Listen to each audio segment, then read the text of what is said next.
You are nothing to me. Those 5 words, spoken in front of the entire Silvercrest pack under the harvest moon, shattered something fundamental inside Lila Morgan. She stood there in her simple gray dress, the one she had carefully pressed that morning with trembling hands, watching Damon Blackwood turn away from her as if she were less than air. The future alpha, tall and devastating with his dark hair and storm-gray eyes, placed his hand instead on Vivian Ashford's perfectly manicured fingers, and the pack erupted in approving howls. Lila's knees wanted to buckle, but she locked them, forcing herself to remain standing even as humiliation burned through her veins like poison. She had known, somewhere deep in the practical part of her mind, that confessing her feelings to Damon was a risk. Omegas did not reach for alphas. Omegas did not dream of wearing the Luna crown. But the heart, that treacherous organ, had convinced her that maybe, just maybe, he had seen her during those moments when she brought him coffee during pack meetings, when their fingers brushed and electricity sparked between them, when she caught him watching her with an expression she could not quite read. She had been wrong. So catastrophically, humiliatingly wrong. Damon raised his voice, projecting across the assembled pack with the natural authority that made others instinctively submit. Tonight, I claim my place as Alpha of Silvercrest, and I claim Vivian Ashford as my chosen mate and future Luna. Vivian, resplendent in a silver gown that probably cost more than everything Lila owned, smiled with perfect crimson lips and leaned into Damon's side.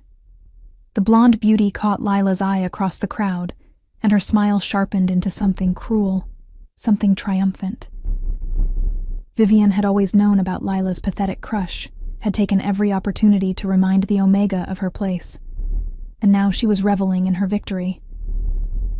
The pack elder, Marcus Greystone, stepped forward with the ceremonial chalice, preparing to bind Damon and Vivian in the traditional alpha claiming. Lila could not watch. She simply could not stand there and witness the man she loved promise himself to another woman. Her wolf, that small, quiet presence that had always been weaker than others, whimpered in her chest, a sound of pure anguish that no one else could hear. She turned and walked away, each step requiring monumental effort, pushing through the crowd of celebrating pack members who barely noticed her departure. Why would they? She was just Lila, the orphaned Omega, who cleaned the pack house and served meals and faded into the background of pack life. Invisible. Worthless. Nothing. The word echoed in her mind with Damon's voice, and she wrapped her arms around herself as if she could physically hold the pieces of her heart together. The autumn air bit at her skin as she left the ceremonial grounds, heading not toward the Omega quarters where she shared a tiny room with 2 other low-ranking wolves, but toward the forest border. She needed to run, needed to shift and let her wolf flee this unbearable pain. But when she reached for that part of herself, her wolf was curled up small and wounded, unable or unwilling to emerge.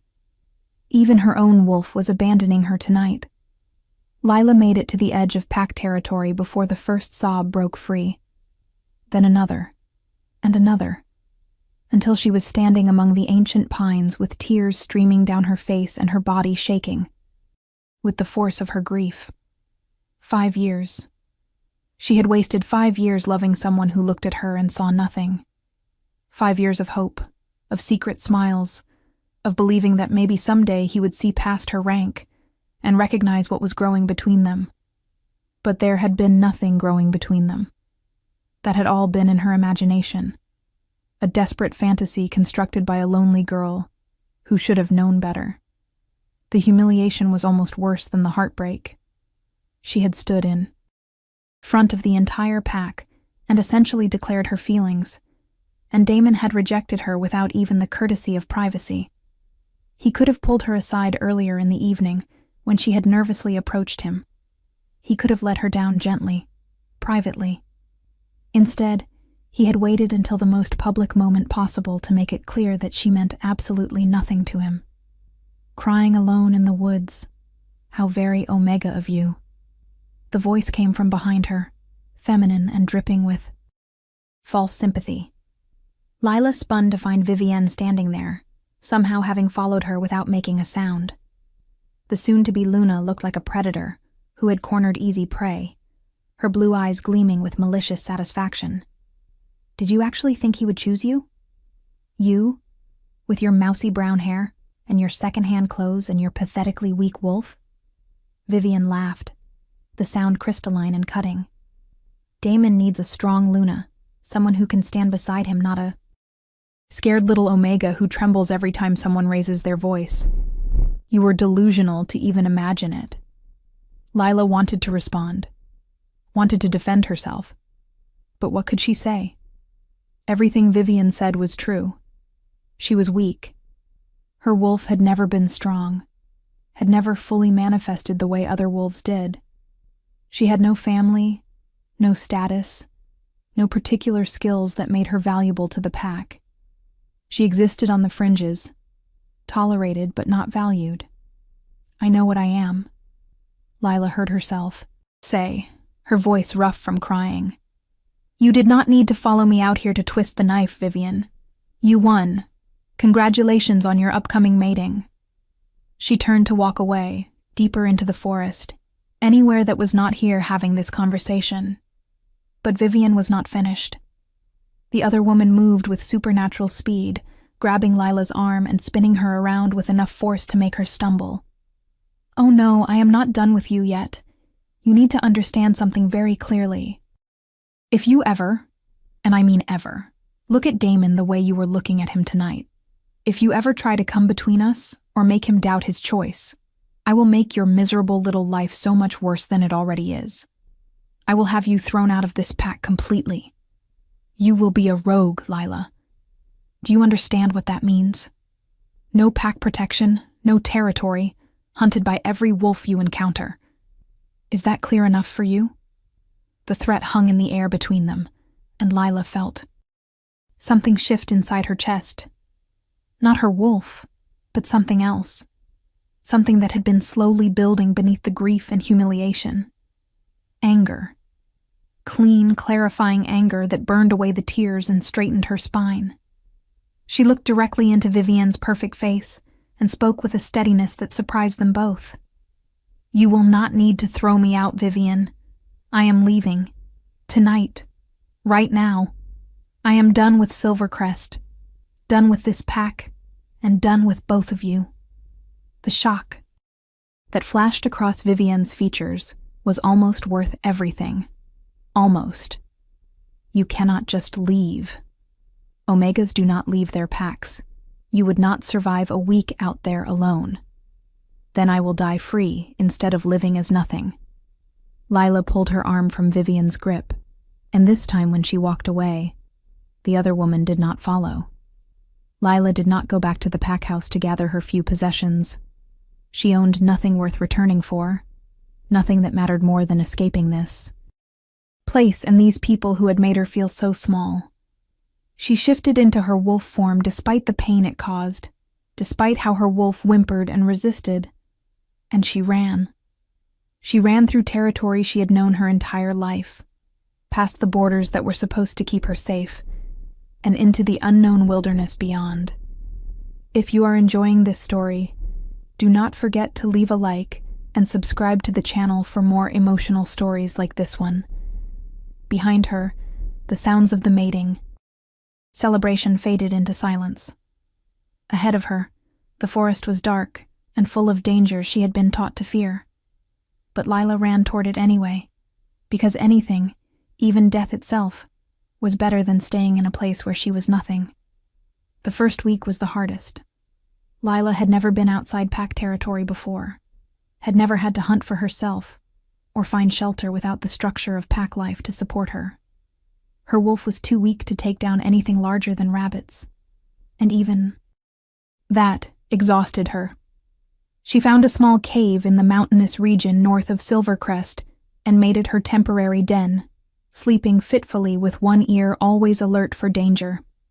Rogue wolves were common in these unclaimed territories, and they would kill her without hesitation if they found a lone Omega trespassing. But somehow, impossibly, she survived that first week, then the second. By the third week, something began to change. Her wolf, pushed to the edge of survival, started to grow. Stronger. The hunts became easier. Her senses sharpened. And one night, under a blood moon, Lila dreamed of a woman with silver hair and golden eyes who called her by a name she had never heard before. "Celine," the woman said, her voice echoing with power that made the earth tremble. "Daughter of the moon-blessed line, it is time to awaken." Lila woke gasping, her body burning with fever, and stumbled from her cave into the moonlight. Her wolf surged forward without warning, the shift happening. So fast it should have been painful, but instead felt like liberation. And her wolf, her pathetic, weak wolf, was no longer small or scared.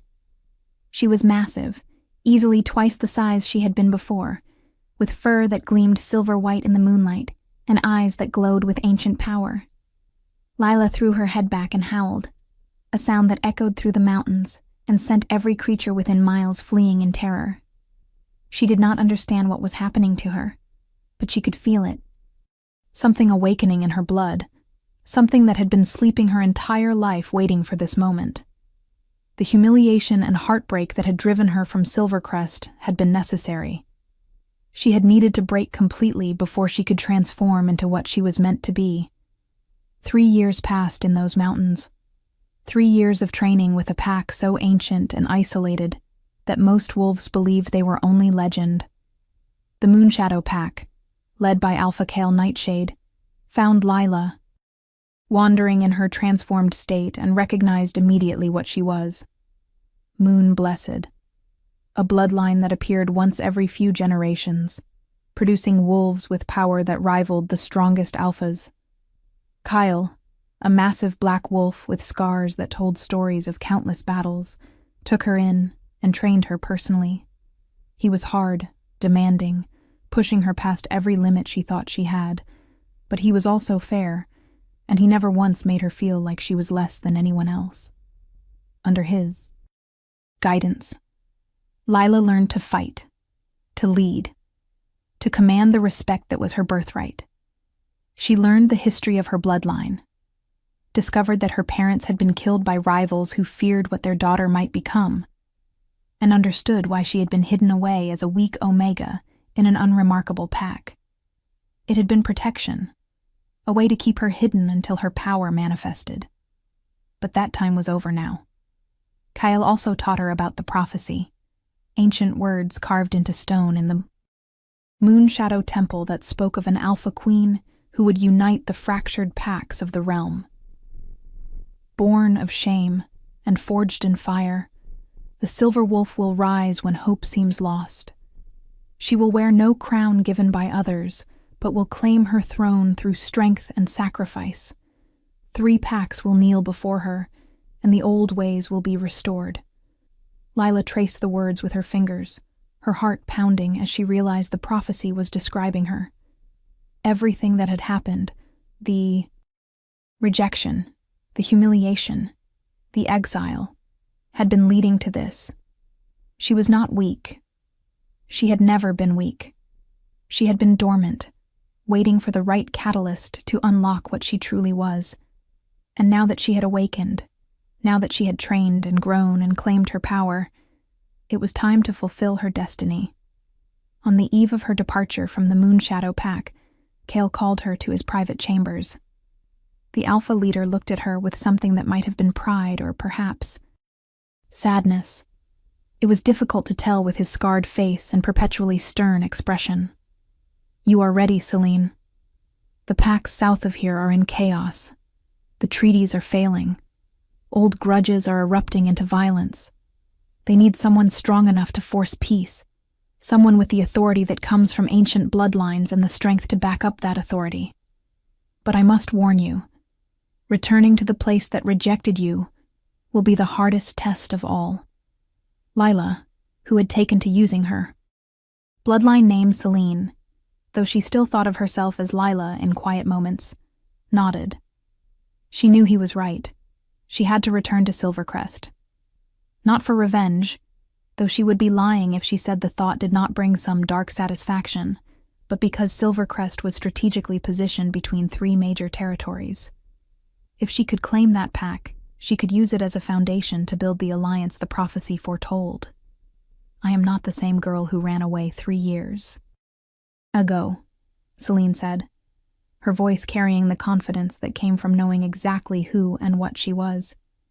They will not recognize me, and by the time they do, it will be too late for them to stop what is coming. Cale smiled, a rare expression that made him look almost approachable. Then go, Alpha Queen, claim what is yours. The title still felt strange to her. She had no pack of her own, not yet, but Cale had started calling her Alpha Queen months ago, preparing her for the role she would need to inhabit. An Alpha Queen was something different from a Luna. A Luna supported her alpha mate, but an Alpha Queen ruled in her own right, commanded her own power, bent others to her will not through a mate bond, but through sheer strength of character and dominance. It was rare, almost unheard of in modern times, but the old stories were full of Alpha Queens who had shaped history. Celine traveled south alone, as was traditional for a wolf claiming new territory. She wore leather and fur, her long brown hair now streaked with natural silver from her awakening, her body lean and muscled from years of training. Around her neck hung a pendant that Kyle had given her, an ancient symbol of the moon-blessed line. Silver metal worked into the shape of a crescent moon cradling a wolf. It would identify her to those who knew the old ways, and it hummed with subtle power against her skin. She reached the borders of Silvercrest territory at dawn, and the patrol that found her was immediately on edge. She did not recognize the young wolves, which meant they would not recognize her either. Perfect. State your business, the male wolf demanded, trying to project authority, but Celine could smell his nervousness.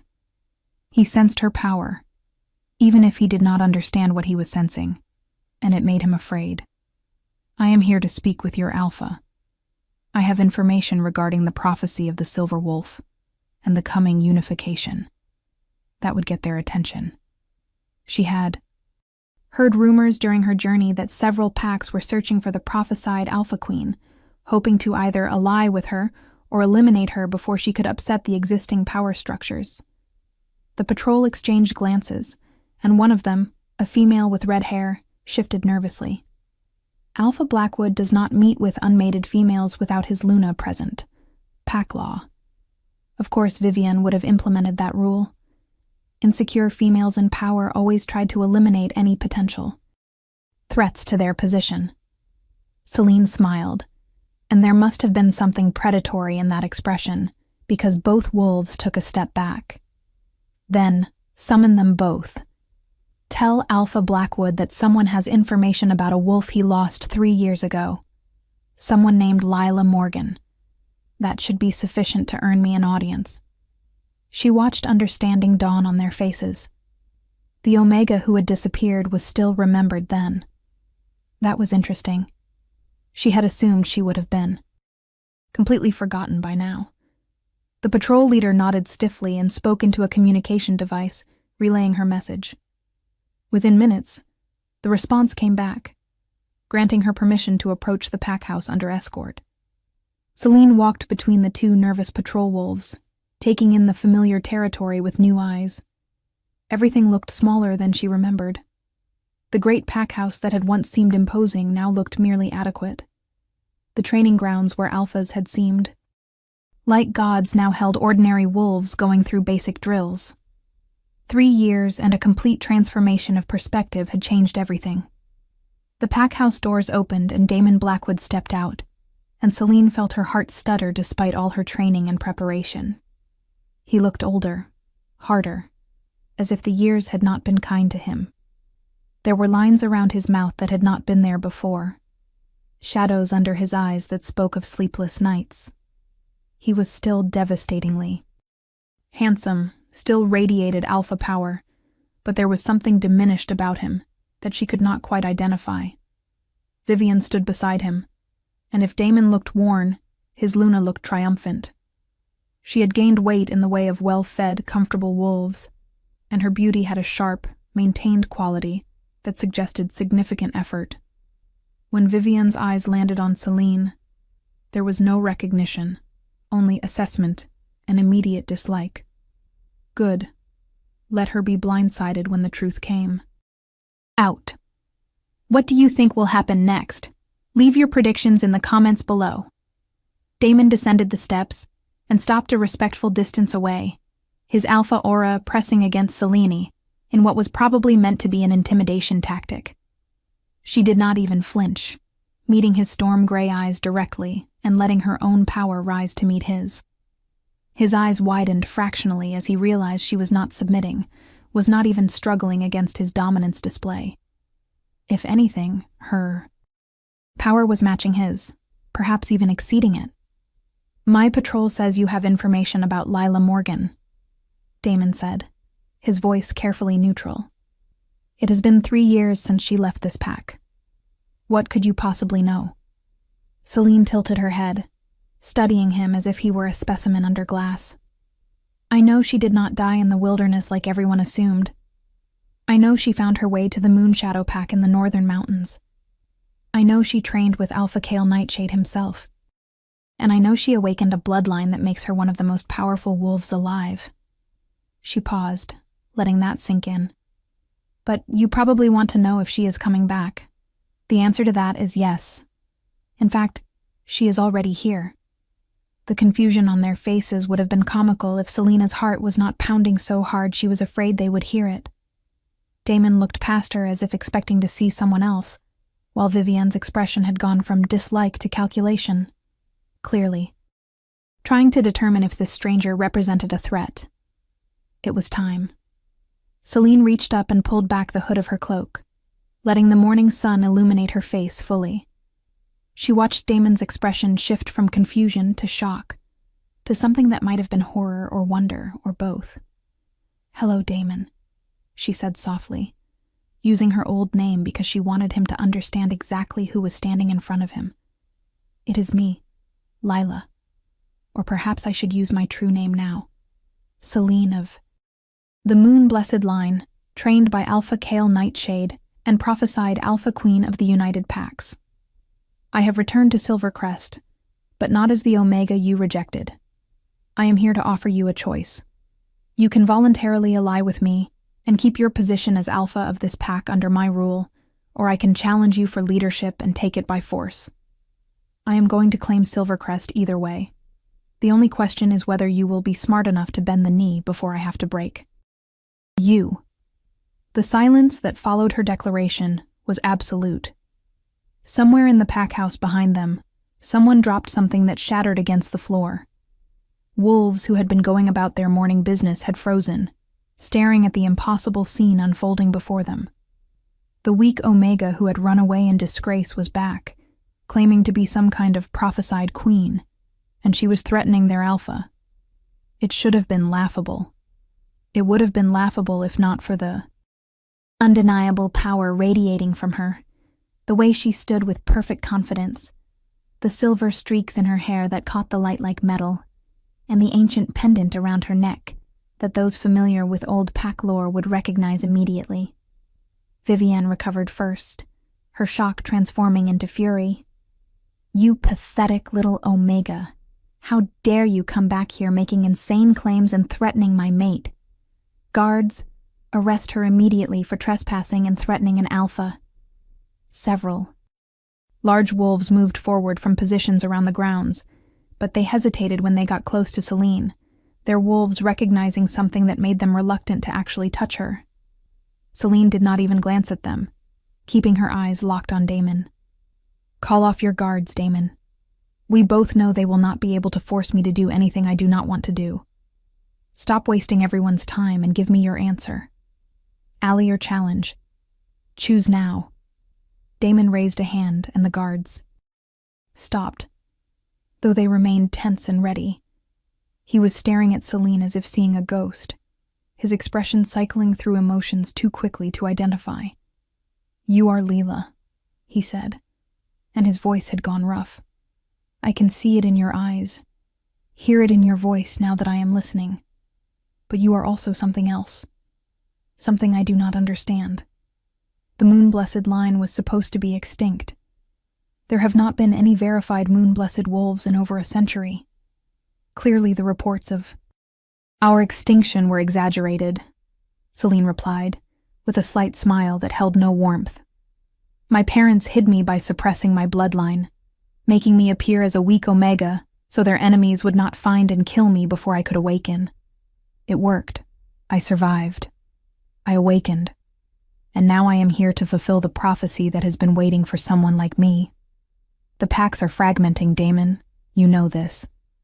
The old alliances are failing. Without a strong leader to unite everyone, there will be war. Within 5 years. I intend to prevent that war by bringing the packs together under one rule. The old ways, when Alpha Queens commanded multiple territories and maintained peace through strength and wisdom. I am offering you the chance to be part of that new order rather than being crushed by it. Vivienne pushed forward, placing herself between Damon and Celine in a territorial display that would have been impressive if Celine cared at all about what the other woman thought. This is ridiculous. You cannot just walk in here after years of abandoning your pack and expect us to bow down to your delusions of grandeur. Moon. Blessed or not, you have no pack, no territory, no allies. You are one wolf against hundreds. If you try to challenge Damon, he will destroy you, and then we will make sure you never threaten anyone again. There was real venom in Vivienne's voice, and Celine understood that the other woman was afraid. She could probably sense that something fundamental had shifted, that the balance of power was not what it appeared to be. Celine finally deigned to look directly at Vivienne, and she put every ounce of her Alpha Queen presence into that look, letting the full force of her awakened bloodline press down on the Luna until Vivienne actually staggered backward with a gasp. You are dismissed, Luna. This conversation is between alphas. Go back inside. It was not a suggestion. It was a command, backed by power that even Damon did not possess.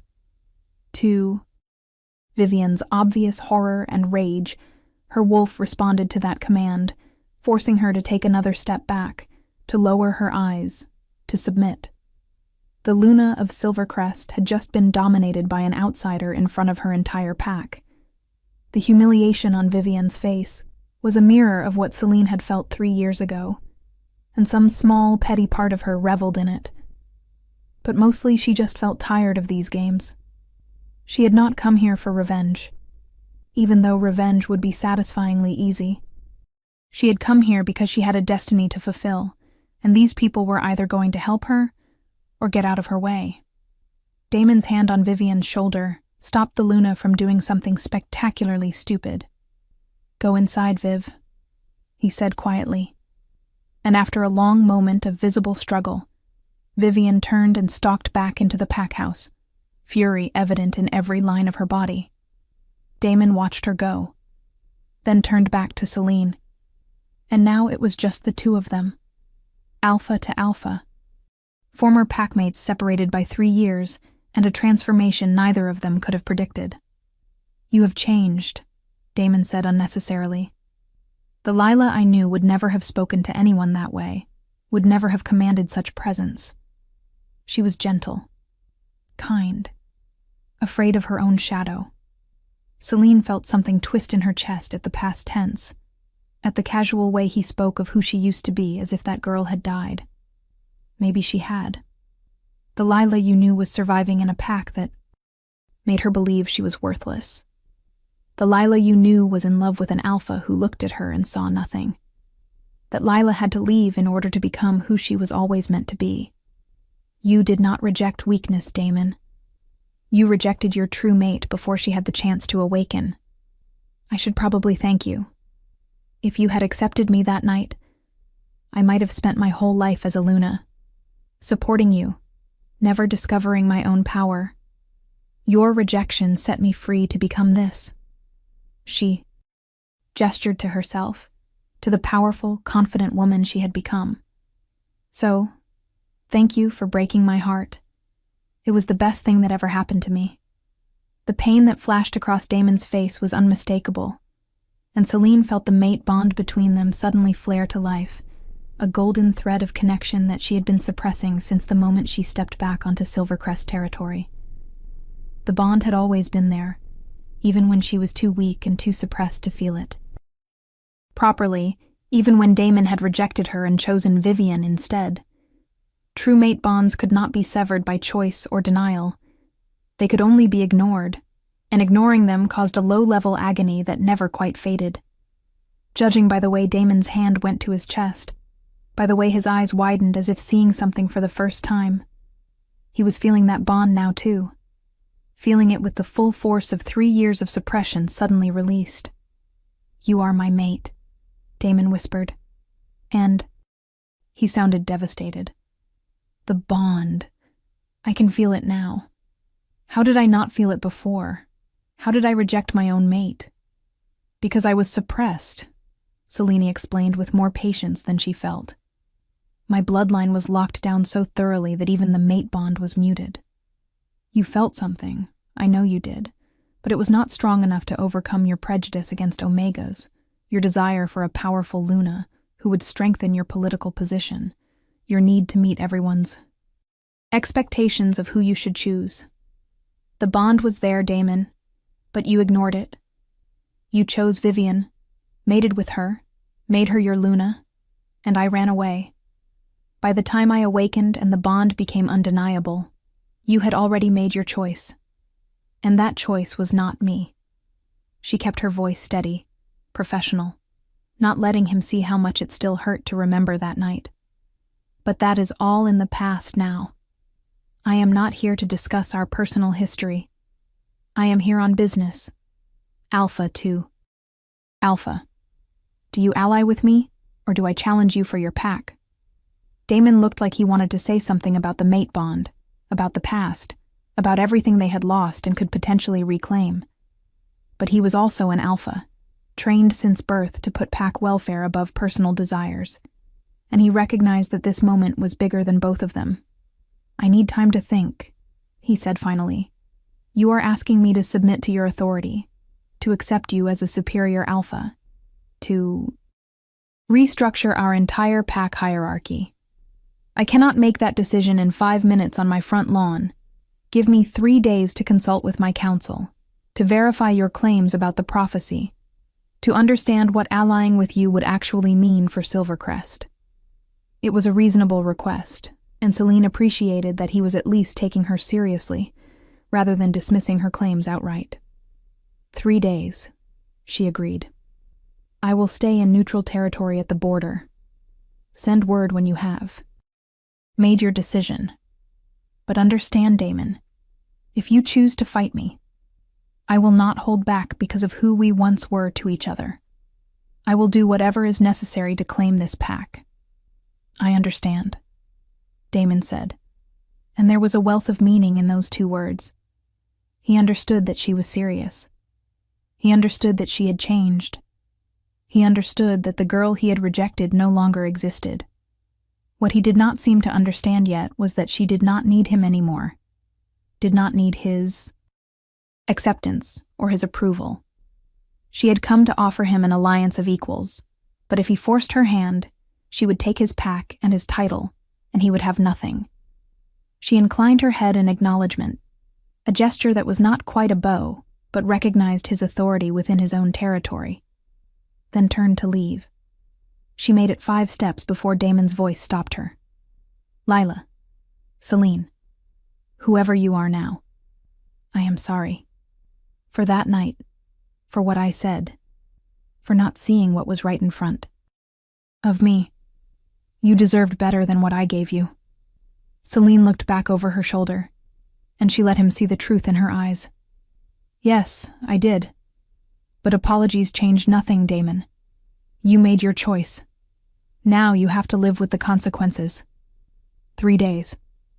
Then she walked away, flanked by the nervous patrol wolves who escorted her back to the border, very aware of Damon's gaze burning into her back the entire way. If you want to see how this story ends, make sure you are subscribed with notifications on. The temporary camp Celine made at the border was simple but adequate.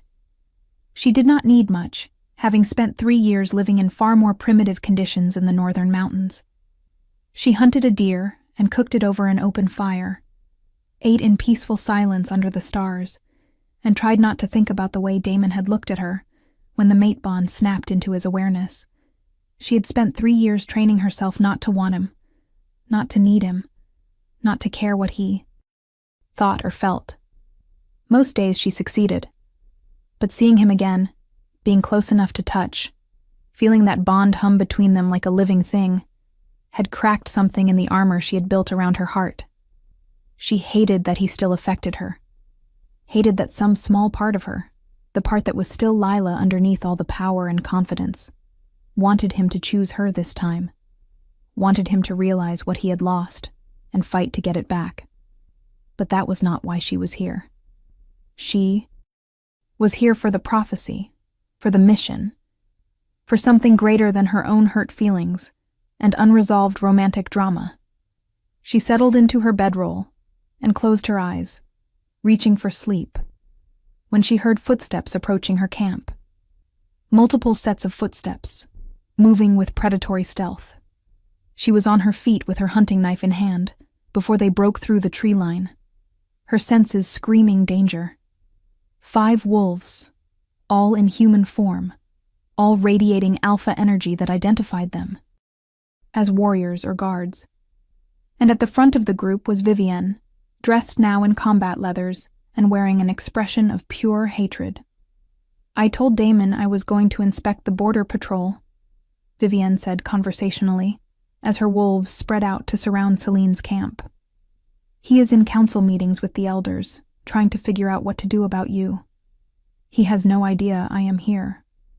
Which means when these 5 loyal wolves report that a rogue was found trespassing on our territory and was killed while resisting arrest, there will be no one to contradict that story. By the time Damon realizes what happened, you will be dead and buried, and life can go back to normal." Celine assessed the situation with the cold calculation that Kale had trained into her. 5 against 1 were bad odds, even for a moon-blessed wolf. These were trained fighters, probably Vivienne's personal guard, chosen for loyalty to the Luna over loyalty to Pack. They would follow orders even if those orders were murder.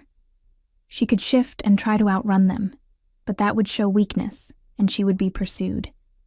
She could try to talk her way out, but Vivienne was clearly beyond reason, too threatened by what Celine represented to let her live, which left only one option: fight. Celine slid into a combat stance, knife held low and ready, her power beginning to build beneath her skin like gathering storm clouds. "If you try this, Vivienne, you will start a war. The Moonshadow Pack will demand answers. About my death. Alpha Kale will not ignore the murder of someone under his personal protection, and Damon will eventually figure out what you did. Is your pride really worth that much destruction?" "Damon will never know," Vivienne said with absolute certainty. "He has been so wrapped up in guilt and confusion since you showed up that he cannot think straight. The mate bond is driving him insane, making him question everything about our relationship, about the choices he made. I can see him pulling away from me, and I will not allow it. I worked too hard to become Luna of this pack. I sacrificed too much. I am not going to let some Omega who got lucky and awakened a bloodline come in and take everything I have built." She gestured to her guards. "Kill her. Make it look like she resisted, but make sure she is very, very dead. I want to see the body before you bury it." The 5 wolves moved as one, trained coordination that would have overwhelmed most opponents. But Selena was not. Most opponents. She had spent 3 years training with one of the most feared alphas in existence, learning techniques that most modern wolves had forgotten. As the first guard reached for her, she moved, not away but into his attack, using his momentum against him to flip him over her hip and send him crashing into one of his companions. Her knife flashed silver in the moonlight, opening a shallow cut along another guard's arm that made him howl and fall back. The remaining 2 paused, reassessing, realizing this was not going to be as easy as they thought. Selene felt her power surge, felt her wolf pressing against her skin demanding to be released. She had been holding back, trying to maintain human form, but against 5 trained fighters she needed every advantage. She let the shift take her, clothes tearing as her body transformed into the massive silver wolf that was her true form. At her full size, she towered over the guards, her eyes glowing with power that made them stumble backward. Even Vivian looked uncertain now, staring at this creature that was clearly no ordinary wolf. Selene snarled, a sound that echoed with harmonics of power that rattled bones and made hearts stutter with fear. The guards broke, their nerves failing, turning to run. But she could not let them go, not when they would report to Vivian and continue to be a threat. She was on them before they made it 3 steps, her massive jaws closing on the ankle of the nearest one and yanking him down. She did not kill him, had no desire to actually murder anyone, but she hurt him enough to ensure he was out of the fight. She did the same to the other guards, moving with speed that her size should not have allowed, using the techniques Kale had drilled into her until they were instinct. When all 5 guards were down, injured but alive, groaning and bleeding but not dying, Selene turned her attention to Vivian. The Luna had not moved, seemed frozen by either fear or shock, staring at the enormous silver wolf that stood between her and escape. Selene shifted back to human form, unconcerned with her nakedness, because wolves did not have the same modesty taboos humans did, and walked toward Vivian with predatory intent. "You tried to have me killed," Selene said quietly, dangerously, "on neutral ground, in violation of every law that governs pack interactions. You used your position as Luna to order murder. Do you understand what I could do to you for this? I could kill you right now, and every pack in the territory would call it justified self-defense. I could drag you before the council and demand your title and your mate as recompense. I could make an example of you that would echo through pack history for generations." She stopped directly in front of Vivian, close enough to smell the fear pouring off the other woman. "But I am not going to do any of that. Do you know why?" Vivian shook her head mutely, eyes wide and breathing rapid. "Because you are not worth it," Selene said simply. "Because killing you or destroying you would not change anything. Damon made his choice 3 years ago when he mated you, and that choice bound him regardless of the mate bond. You are his Luna, the woman he chose to stand beside, and I will not take that from you through violence or manipulation. But understand this very clearly, Vivian. If you ever threaten me again, if you ever try something like this again, I will not show mercy. I will take everything from you, and I will do it in front of the entire pack so everyone can see what happens to those who try to kill an alpha queen. Do we have an understanding?" Vivian managed a jerky nod, her pride clearly warring with her survival instinct. Selene held her gaze for another long moment, then stepped back. "Take your wounded guards and go. Tell Damon what happened here. Tell him everything. And tell him that I expect his answer by tomorrow night, not 3 days from now. This changes things. If he cannot control his own Luna, if he cannot maintain order within his pack, then he has already proven he is not fit to be my ally." Vivian and her guards limped away into the forest, and Selene watched them go before allowing herself to tremble with reaction. That had been close. If they had been better fighters, or if she had been less prepared, tonight could have ended very differently. She gathered her torn clothes and the supplies she had stashed nearby, then shifted back into wolf form and moved her camp deeper into neutral territory, somewhere Vivian could not find for a second attempt. She did not sleep that night, too wired with adrenaline and awareness that she had now made a powerful enemy. Vivian would not forgive this humiliation. The Luna would scheme and plot, and find new ways to try to eliminate the threat Selena represented. It was almost dawn when she heard someone approaching, but this time it was only one set of footsteps, heavy and familiar. Damon emerged from the trees still dressed in his council clothes, looking exhausted and furious, and something else that might have been frightened. When he saw Celine in wolf form, resting on her haunches watching him, he stopped. "Shift," he commanded with alpha authority. "We need to talk." Celine considered refusing on principle, but she did need to talk to him, needed to know what he had decided. She shifted and used the spare clothes she had grabbed the night before, pulling on simple pants and a shirt. Before facing him, "Your Luna tried to have me killed last night," she said without preamble. "She brought 5 guards to my camp with orders to murder me and make it look like self-defense against a rogue. I defended myself. Her guards are injured but alive. I sent her back to you with a message. Did she deliver it, or are you here to finish what she started?" Damon's expression was complex, cycling through anger and shame and exhaustion. "She delivered it. After I had to force it out of her. Because she tried to lie and say you attacked them unprovoked. I am sorry, Celine. I had no idea she would do something so reckless and stupid. She has been confined to quarters pending a full council investigation. If what you say is verified by the guards, which I believe it will be, she will be stripped of her Luna title and exiled from the pack." The information hit Celine like a physical blow. "You are exiling your mate, your chosen Luna." Damon looked away, jaw tight with tension.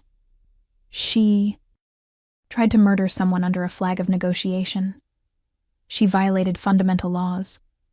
And more than that, she did it because she was jealous. Because she could feel that I was conflicted about you. About the mate bond I suddenly became aware of. I should never have mated Vivian. I knew it, even as I was going through with the ceremony 3 years ago.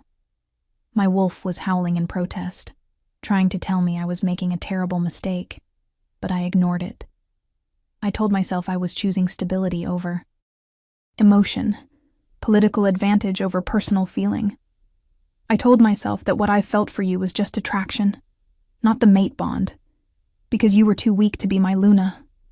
He finally looked back at her, and his eyes were haunted. I was wrong about everything. You were never weak. You were just suppressed, locked down, waiting to awaken. And I rejected my true mate because I was too proud and too blind to see what was right in front of me. I rejected you, Celine. I rejected the woman I was, literally made for. And now you have become powerful enough that you do not need me at all. Celine felt her throat tighten with emotion she could not afford to feel right now. What are you saying, Damon? Are you trying to tell me you want a second chance? That now that I am powerful and titled and prophesied to be a queen, suddenly I am good enough for you? Because if that is what this is, you can save your breath. I do not need your acceptance or your approval. I came here to offer you an alliance between equals, alpha to alpha, but I will not be your consolation prize now that your chosen mate has proven herself unworthy. Damon flinched as if she had struck him, but he did not back down. That is not what I am saying. Or maybe it is, I do not know. I am trying to tell you that I made the biggest mistake of my life 3 years ago, and I have regretted it every single day since. Even before I knew about the mate bond, I regretted rejecting you.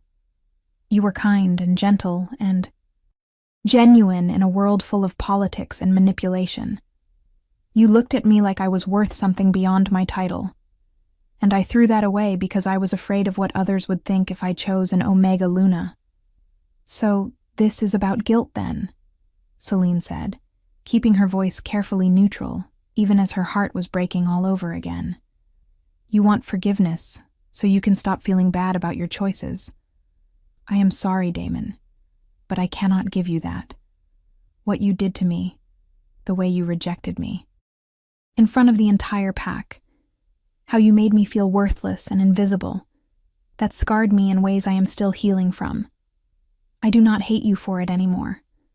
I actually understand why you made the choice you did. But I cannot just forgive and forget, because you are suddenly having regrets. She wrapped her arms around herself, a gesture of self-protection that she immediately regretted showing him. I came here for business, not personal reconciliation. If you are willing to ally with me, to accept me as Alpha Queen and restructure Silvercrest as part of the United Pax, then we can work together. But anything beyond that, any chance we had at being mates in the true sense, you destroyed that 3 years ago. Damon was quiet for a long moment, his expression unreadable. Then he did something that shocked her. He dropped to one knee in the traditional posture of submission, his head bowed and his neck exposed in the most vulnerable position a wolf could take. I, Damon Blackwood, Alpha of Silvercrest Pack, acknowledge Selene of the Moon Blessed Line as Alpha Queen. I offer my pack, my territory, and my loyalty to your rule. I swear on my blood and my wolf that I will serve your vision of unity, will support your claim to leadership over the United Pax, and will stand with you against all who oppose the prophecy. I do this not for political gain or personal advantage, but because it is right. Because the Pax need what you can offer them. Because you were meant for this. He raised his head just enough to meet her eyes. And I do this because even if you never forgive me, even if we are never anything more than allies, I want to support you in becoming who you were meant to be, the way I should have done 3 years ago. Selene felt tears prick at her eyes, and she blinked them back furiously, refusing to cry in front of him. This was what she had come for. An alpha, submitting to her authority, allying with her cause, offering his pack and territory. This was a victory. So why did it feel like she was losing something instead? Rise, Alpha Blackwood, she said formally, using his title because she could not bring herself to say his name with her emotions so close to the surface. I accept your oath and your allegiance. Silvercrest will be the foundation pack, the center from which the United Territories will grow. You will retain your alpha title and authority over your pack, but you will answer to me in all matters that concern the Alliance. Damon stood, and they faced each other in the growing dawn light, 2 alphas bound now by oath and destiny, and a mate bond neither of them knew what to do with. The Council needs to formally recognize this alliance, Damon said, falling back into practical matters, because emotion was clearly too difficult to navigate. And we need to address the Vivian situation before word spreads. Agreed, Selene said. Call a full pack gathering for tonight. I will present myself officially, not as Lila, Morgan who left in disgrace, but as Selene, Alpha Queen. Your pack needs to see me, needs to understand what I am and what this alliance means, and they need to witness Vivian's punishment if she is found guilty by the investigation. Damon nodded, then hesitated, clearly wanting to say something else.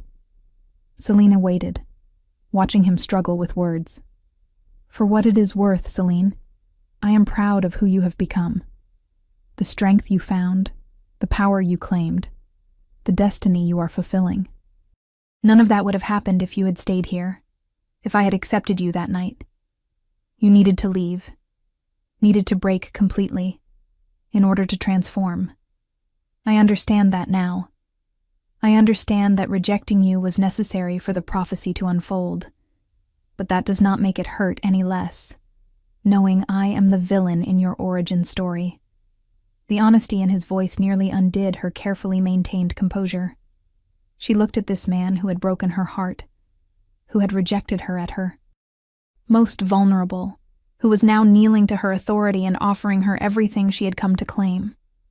And she felt the mate bond between them pull tight, urging her to close the distance, to touch him, to accept what they could still have together despite everything that had happened. But she stepped back instead, putting physical space between them, because proximity made it too hard to think. You were not the villain, Damon. You were the catalyst. Every story needs one. Go back to your pack. Prepare them for tonight. I will arrive at sunset for the formal gathering. She turned to walk away, to end this conversation, before she said something she would regret, but his voice followed her into the trees. I know you do not believe me yet, but I will prove it to you. I will prove that I am worthy of a second chance, that I can be the mate and the ally you deserve. However long it takes, whatever I have to do, I will prove it."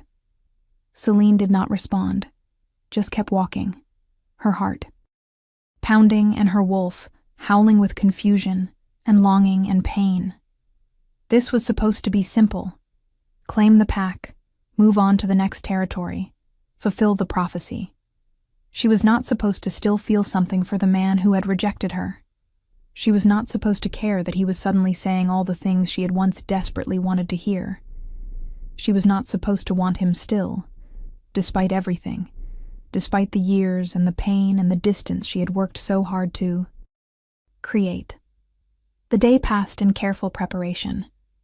Celine used pack resources that Damon had sent, including a formal outfit appropriate for an alpha queen, black leather and silver accents that echoed her wolf's coloring. She braided her silver-streaked hair in a complex pattern that Kale's mate had taught her, a style that marked high-born wolves. She wore the moon-blessed pendant prominently, along with silver cuffs on her wrists that had been gifts from the Moon Shadow Pack, symbols of her training and her bloodline. When she looked at herself in the small mirror she had been provided, she barely recognized the woman staring back. This was not Lila Morgan. This was not even entirely Celine of the moon-blessed line. This was Alpha Queen, prophesied leader, unifier of packs. This was power and authority made manifest. When sunset arrived, Celine made her way to the Silver Crest Pack grounds. And this time she entered not as a supplicant or a negotiator, but as a conqueror who had claimed her territory through oath and alliance. The entire pack had gathered in the ceremonial circle, hundreds of wolves in human form, their attention fixed on the raised platform where Damon stood with his council. The space where Vivian usually stood beside him was conspicuously empty. Celine walked through the crowd, and they parted before her, wolves instinctively recognizing superior power and submitting to it. She heard whispers following her, speculation and confusion, and awe. The older wolves were staring at her pendant with recognition and shock, understanding what it meant that she wore the symbol of the moon blessed. She climbed the steps to the platform and stood beside Damon, not behind him as a Luna would, but beside him as an equal. Damon raised his hand, and the crowd fell silent, every eye fixed on their alpha and this stranger who radiated such undeniable power. Members of Silvercrest Pack, Damon's voice carried across the gathering with alpha authority. I have called you here tonight to witness a historic moment. 3 years ago, we lost a member of our pack. Lila Morgan and Omega left during my alpha claiming ceremony. Many of you assumed she died in the wilderness. I am here to tell you that not only did she survive, but she discovered the truth about her bloodline and has returned to us transformed. He gestured to Celine, and she stepped forward, letting them all see her clearly. This is Celine, last of the moon-blessed line, trained by Alpha Kale Nightshade of the Moon Shadow Pack, and the prophesied Alpha Queen who will unite the fractured territories. She has returned not as Lila Morgan, but as a leader in her own right, and I have sworn Silvercrest's allegiance to her vision. The murmur that went through the crowd was like wind through leaves, shock and disbelief and skepticism. An Omega transforming into an Alpha Queen was the stuff of fairy tales, not reality. But they could all feel her power, could sense that something extraordinary was standing before them. An elder wolf stepped forward, someone Celine remembered vaguely from her time as an Omega, Marcus Greystone, who had presided over Damon's original claiming. You claim to be moon-blessed, Marcus said carefully, his tone respectful but questioning. Can you prove this? The moon-blessed had certain abilities that marked them, tests they could pass that no ordinary wolf could. Selene had expected this. Kale had warned her that older wolves would demand proof, would not simply accept her word, or even her obvious power. She held out her hands and called to the magic in her blood, the ancient power that sleeping dormant for so long. Silver light began to glow beneath her skin, spreading from her core to her extremities until she was luminous in the dying sunlight, a figure of power that made wolves sink to their knees without conscious thought. The light grew brighter until it was difficult to look directly at her, then coalesced into a visible aura that took the shape of a massive wolf behind her, a guardian spirit that was the hallmark of the moon-blessed line. The wolf was twice the size of any living wolf, made entirely of silver light, and its eyes glowed with ancient wisdom. When it threw back its head and howled, the sound resonated not in ears but in souls, a call that every wolf present felt in their bones. The guardian spirit faded after a moment, and Celine let the light dim, returning to her normal appearance. But the effect had been achieved. Wolves who had been skeptical were now staring at her with reverence or fear, and Marcus Greystone had actually bowed, his head touching the platform in a gesture of absolute submission. "Forgive my doubt, Alpha Queen," Marcus said, his voice shaking. "I have lived 83 years and never thought I would witness a moon-blessed awakening. You are as the prophecies foretold, Silver Wolf born of shame and fire, bearer of the ancient light, leader of the United Packs." He raised his head and looked at Damon. "Alpha Blackwood has made the right choice in swearing allegiance to you. Silvercrest will be honored to serve as your foundation pack. If this story touched your heart, share it with someone who loves epic romance. Tell me in the comments, did you see this ending coming?" The rest of the council members followed Marcus's lead, each acknowledging Selena's authority in turn. Then the crowd began to move, wolves approaching the platform in groups to offer their own oaths of loyalty, to pledge themselves to the vision of United Packs, to accept her as their Alpha Queen. It should have felt triumphant. This was everything she had worked for, the first major step in fulfilling the prophecy. But all Celine could think about was how different this moment would have felt if Damon had accepted her 3 years ago, if they had built this together instead of her having to tear herself apart and rebuild alone. The formal ceremony continued for hours, and by the time the last wolf had sworn their oath, Celine was exhausted in a way that had nothing to do with physical tiredness. When Damon finally dismissed the gathering, Celine started to leave, intending to return to neutral territory, but Damon caught her arm gently. "Stay," he said quietly, his voice for her ears alone. "Not as a guest, but as Alpha Queen of these lands. You have claimed Silvercrest, Celine. This is your territory now. You should have proper quarters here, a place befitting your rank." Celine wanted to refuse, wanted to maintain distance and boundaries, but she also knew he was right. If she was going to unite the packs, if she was going to lead, she needed to act like a leader. That meant accepting the privileges and responsibilities of her position, even when it was uncomfortable. "Fine," she agreed, "but separate quarters from yours. We may be allies and we may be mates, but we are not together, Damon. I need that to be very clear." Pain flashed across his face, but he nodded. "I understand. I will have the East Wing prepared for you. It has its own entrance, its own facilities, complete privacy. You will not have to see me except when pack business requires it." He paused, then added softly, "Unless you want to see me." Celine pulled her arm from his grip gently but firmly. "Right now, I do not know what I want where you are concerned. I need time, Damon. Time to process everything that has happened. Time to focus on the mission. Time to figure out if I can separate who you are now from who you were 3 years ago. Can you give me that? I can give you all the time you need," Damon said, and there was something in his eyes that looked like hope mixed with resignation. "I will wait, Celine, for as long as it takes, because you are worth waiting for." They stood there in the empty ceremonial circle, 2 alphas bound by oath and destiny, and a mate bond neither of them had asked for. And for just a moment, Celine let herself imagine what it would be like to close the distance between them, to let herself fall into his arms, to accept the second chance he was offering. But she could not do it. Not yet.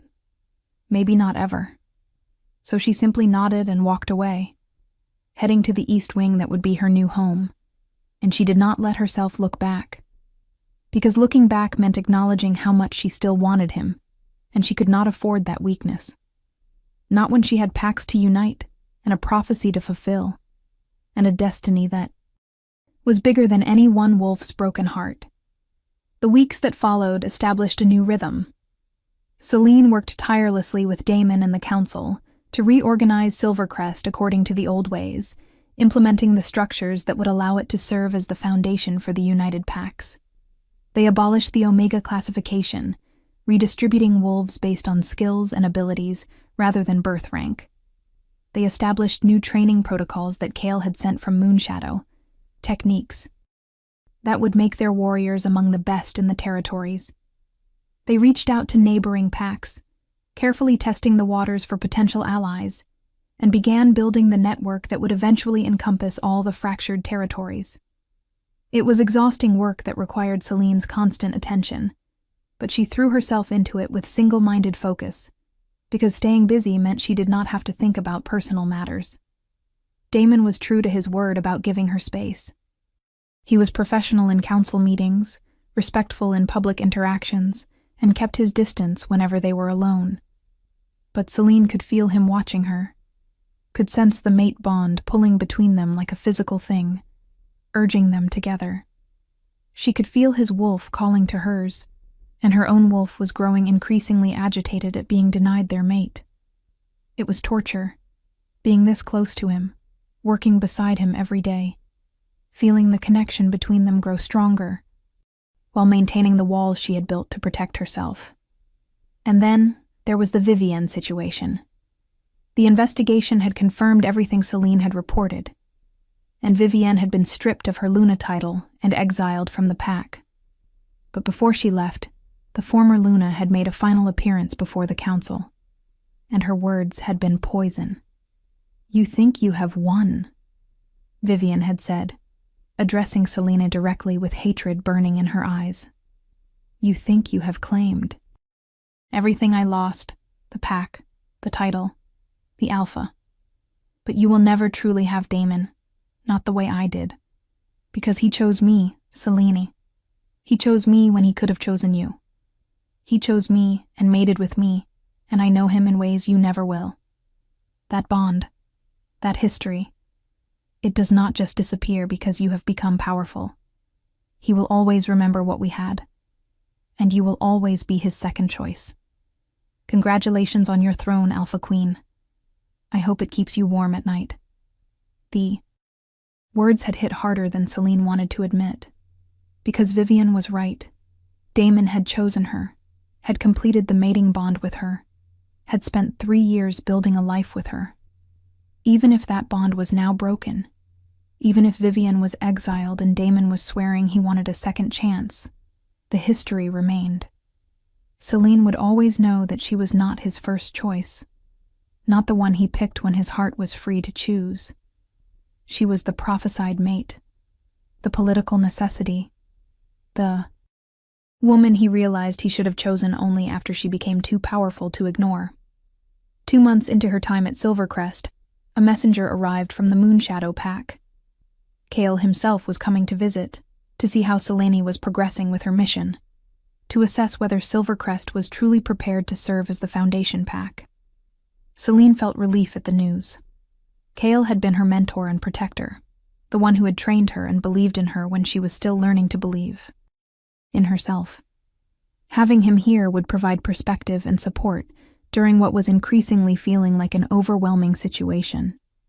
Kyle arrived 3 days later, traveling with a small contingent of Moonshadow warriors. He was as imposing as ever, a massive black wolf in human form, who carried himself with the confidence of someone who had survived countless battles and led his pack through generations of threats. When Selene greeted him at the border, Kyle pulled her into a brief embrace that spoke of genuine affection beneath his stern exterior. "You look tired, little Alpha," he said bluntly, using the nickname he had given her during training. "Tell me what has been happening here, and do not try to hide anything. I can read you better than you think." Celine found herself pouring out everything, all the complications she had been holding inside. The mate bond with Damon, the confusion about her feelings, Vivian's words about being a second choice, the exhausting balance of fulfilling the prophecy while dealing with personal emotional turmoil. Cale listened without interruption, his scarred face giving nothing away, until she finally ran out of words. "You are making this harder than it needs to be," Cale said finally. "You came here for the mission, to unite the packs. You have done that, or at least started the process. Silvercrest has sworn to you, your authority is established, and Alpha Blackwood has proven himself willing to work toward the greater goal. Everything else, the mate bond, the personal history, the question of whether you can forgive him, that is separate. Do not let your personal feelings interfere with your purpose." Celine wanted to protest that it was not that simple, but she knew Cale was right. She had been letting her emotional confusion about Damon distract her from the larger mission. "But I cannot just ignore the mate bond," she said quietly. "It is there, constantly pulling at me, and my wolf is getting more difficult to tie in control. She wants her mate, and she does not care about politics or hurt feelings or practical considerations. How do I balance that?" "You accept that you are both wolf and human," Cale said with the patience of someone who had explained this many times before. "Your wolf wants her mate. That is natural, instinctive, and not something you can or should try to suppress forever. Your human side has legitimate concerns about trust and worthiness and past hurts. Also valid, also important. The question is not whether you can ignore one for the other, but whether you can find a way to honor both." He paused, studying her with those knowing eyes that always saw too much. "Do you still have feelings for Alpha Blackwood? Not the mate bond pull, not the wolf instinct, but genuine feelings?" Celine closed her eyes, forcing herself to be honest. "Yes," she whispered. "I hate that I do. I have tried so hard not to. But yes, when he looks at me now, the way he never did before, when he supports my ideas in council, when I catch him watching me with that expression like I am something precious he lost and wants to find again, I feel something. I want to give him a second chance, even though I am terrified of being hurt again." She opened her eyes and looked at Kyle. "How do I know if he really means it? How do I know he is not just responding to the mate bond, or to my power, or to what I represent, rather than who I actually am?" "You test him," Kyle said simply. "You challenge him. Push him. See if his actions match his pretty words. And you give yourself permission to be vulnerable enough to find out, because right now, you are protected behind walls so high that he cannot reach you even if he is genuine, which means you cannot know what you have. Fear of being hurt again is understandable, little Alpha, but do not let it prevent you from potentially finding something real." He squeezed her shoulder with surprising gentleness for such a large, fierce wolf. "You are Alpha. Queen. You are powerful enough to handle any outcome, even heartbreak. Stop being afraid of your own emotions."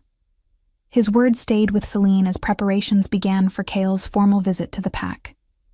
Damon organized a feast to honor the legendary Alpha, and the pack house was filled with activity and excitement.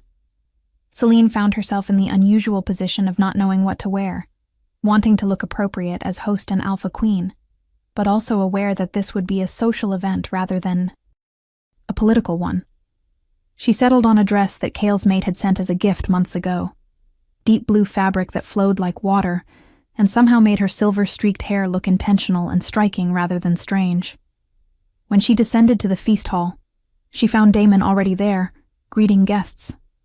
He looked up as she entered, and she watched his expression transform, watched appreciation and longing, and something tender cross his features.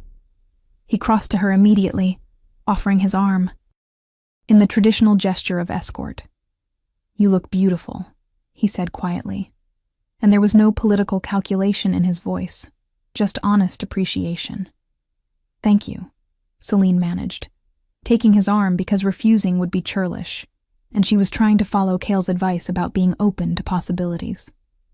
They walked together to the high table, where Cale was already seated, and the three of them made an impressive sight. 3 alphas united in common purpose. The feast itself was elaborate, featuring dishes from multiple pack traditions, entertainment by pack musicians and storytellers, and toasts that went on for what felt like hours. Kyle gave a speech about the prophecy and how proud he was to see his student beginning to fulfill it, and Celine found herself tearing up at the genuine warmth in his words. Damon gave a speech about new alliances and the strength that came from unity, and several times during his words, he looked directly at Celine in a way that made it clear he was talking about more than just political bonds. Later in the evening, when wolves had shifted to informal conversations and dancing, Damon appeared beside Celine and offered his hand. "Dance with me?" he asked, and there was something vulnerable in the request, as if he expected her to refuse. Celine looked at the offered hand, thought about all of Cale's advice about testing and pushing and allowing herself to be vulnerable. She placed her hand in Damon's and let him lead her to the floor, where other couples were swaying to music played by a pack quartet. His hand settled on her waist, proper and respectful, but she could feel the heat of his palm through the thin fabric of her dress. They moved together in silence for several moments, and Celine was surprised to discover that they fit together naturally, his body anticipating her movements and vice versa. "Thank you for giving me this," Damon said eventually. "This moment, this dance. I know you did not have to." Cale pointed out that I have been hiding behind walls, Celine admitted, looking up at him. Being so determined not to be hurt again that I was not letting anyone get close enough to matter. He suggested I try being open to possibilities, even scary ones. Damon's hand tightened slightly on her waist. "And is this scary? Being this close to me?" Celine considered lying, then decided honesty was the only way forward. "Terrifying," she confessed. "Because part of me wants this so badly. Wants to believe that you have really changed, that you really see me now. But another part remembers standing in front of the pack 3 years ago, hearing you say I was nothing to you. That memory does not just disappear because you are saying different things now." She felt Damon's chest rise with a deep breath. "I know. I understand that I broke something fundamental when I rejected you, and I do not expect you to just get over it. But Celine, I need you to know that I am not saying these things because of your power or your prophecy or political convenience.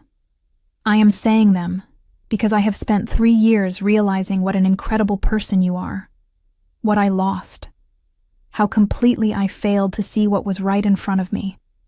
He guided them to a quieter corner of the room, where they could talk without being overheard.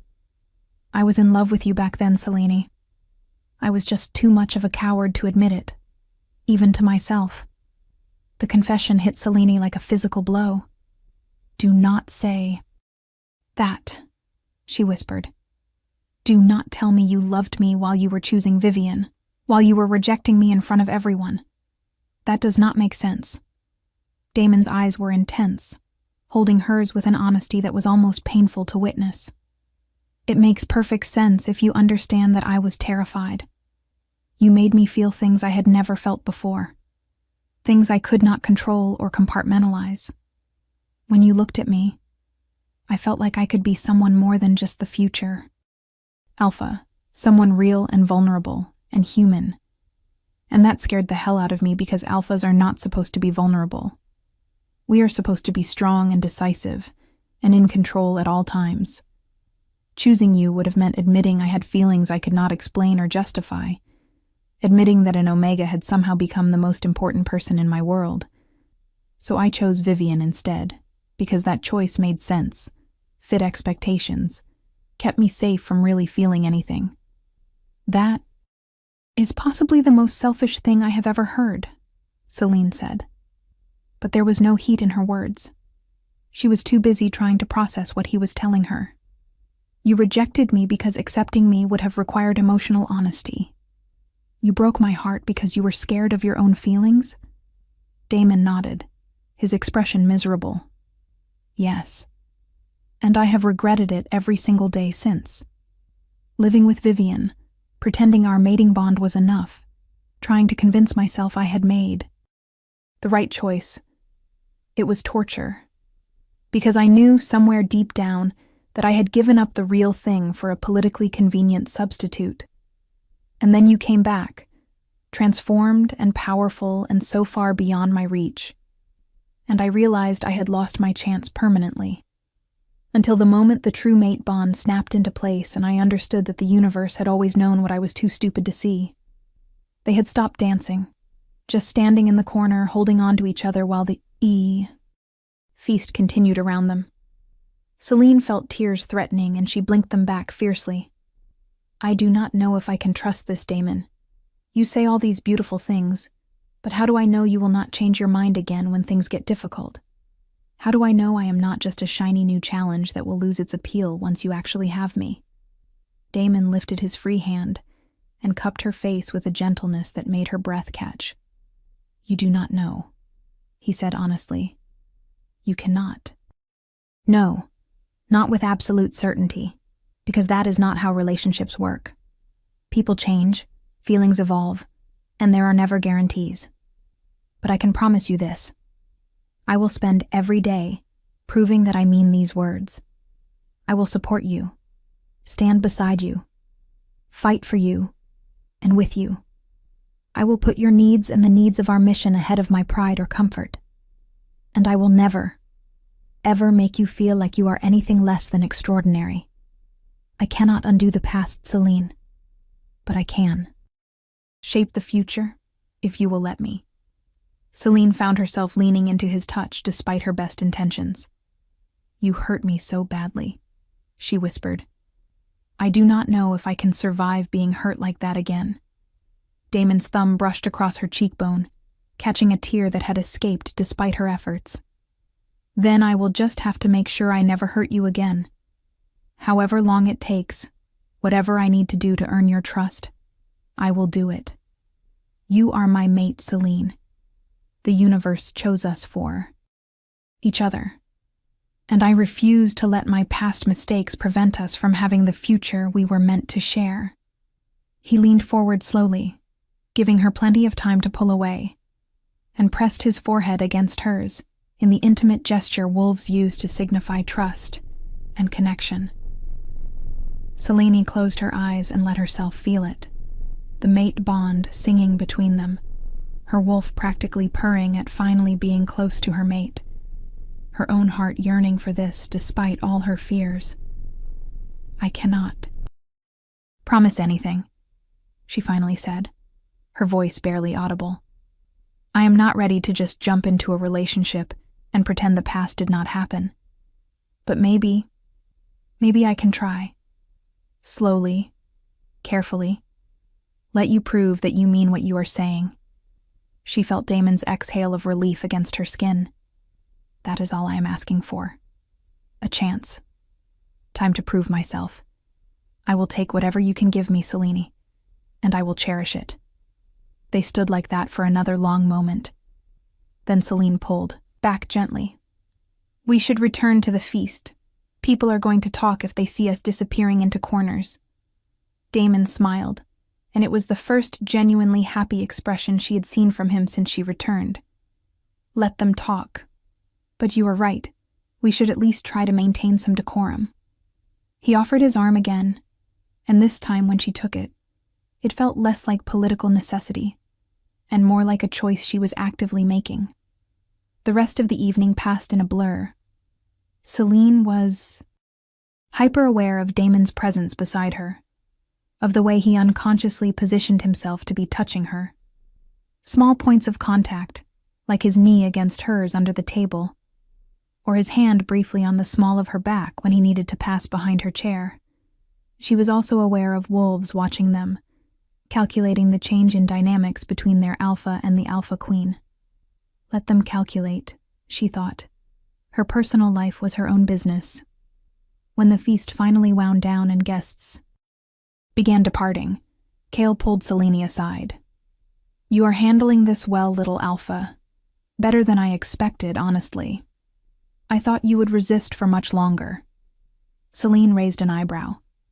"You are the one who told me to be open to possibilities." Kale chuckled, a rare sound.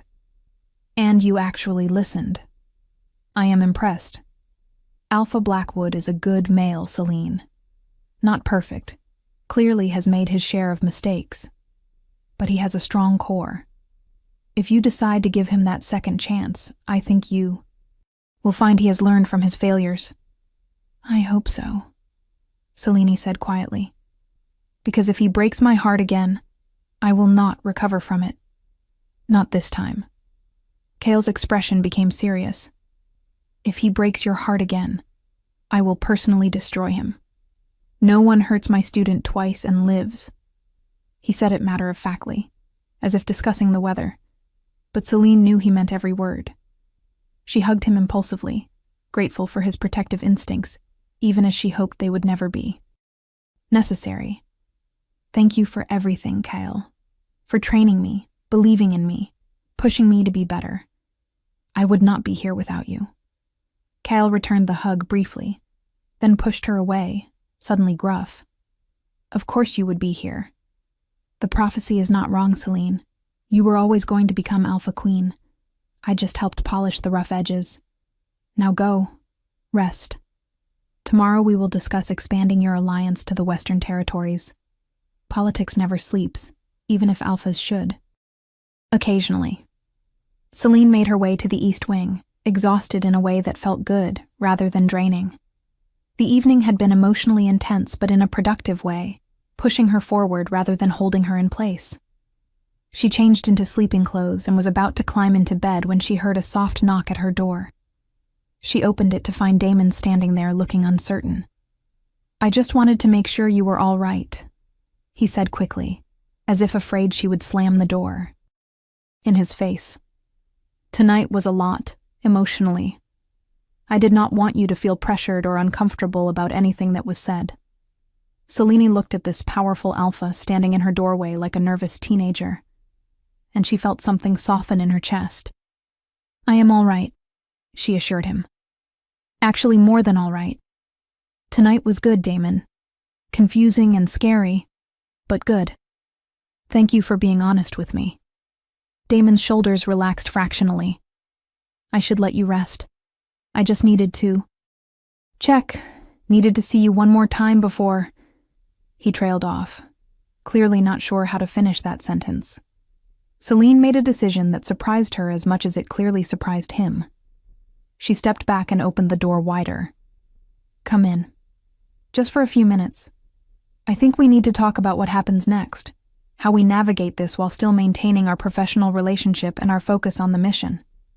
Damon entered cautiously, as if afraid sudden movements would spook her. They settled into chairs near the fireplace, carefully maintaining appropriate distance. "How do you want to handle this?" Damon asked, letting her set the terms. "Do we keep it private? Announce it to the pack? Proceed as if nothing has changed?" "None of those," Selene said after thinking for a moment. "I think we acknowledge that we are exploring the possibility of a relationship, that we are taking things slowly, and that the mission comes first. We do not hide it, but we also do not make it." The focus. People will notice we are spending time together, that the dynamic has shifted. Let them draw their own conclusions. But Damon, I need you to understand that I am not promising this works out. I am promising to try, to be open, to give you chances to prove yourself. But if at any point I feel like this is becoming unhealthy, or is interfering with my purpose, I will end it. Can you accept that?" "Yes," Damon said without hesitation. "Whatever boundaries you need, whatever pace you are comfortable with, I accept. You are in control of this, Selene. I will follow your lead." They talked for another hour, establishing guidelines and expectations, discussing how they would handle professional versus personal time, agreeing that they would be honest with each other about doubts or concerns as they arose. It was possibly the most mature, thoughtful relationship negotiation Celine had ever engaged in, and she found herself grateful for Damon's willingness to meet her where she was, rather than pushing for more. When she finally walked him to the door, they stood there awkwardly for a moment, neither quite sure how to say goodnight. Damon solved it by taking her hand and bringing it briefly to his lips, a gesture that was intimate but not presumptuous. "Good night, Celine. Thank you for tonight. For the dance, for the honesty, for giving me a chance I absolutely do not deserve.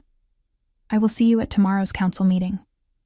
"Good night, Damon," Selena replied, and she let herself smile at him, a real smile that reached her eyes. After he left, she leaned against the closed door and touched the hand he had kissed, marveling at how much had changed in just one evening. She was taking a risk, opening herself up to potential hurt again. But Cale was right. She was Alpha Queen, powerful and capable, and strong enough to handle any outcome. And maybe, just maybe, the outcome would be something beautiful instead of another heartbreak. She climbed into bed feeling cautiously optimistic for the first time since returning to Silvercrest. And that night she dreamed not of rejection and pain, but of silver wolves running together under a full moon, their hearts beating in perfect synchronization, their bond unbreakable and true.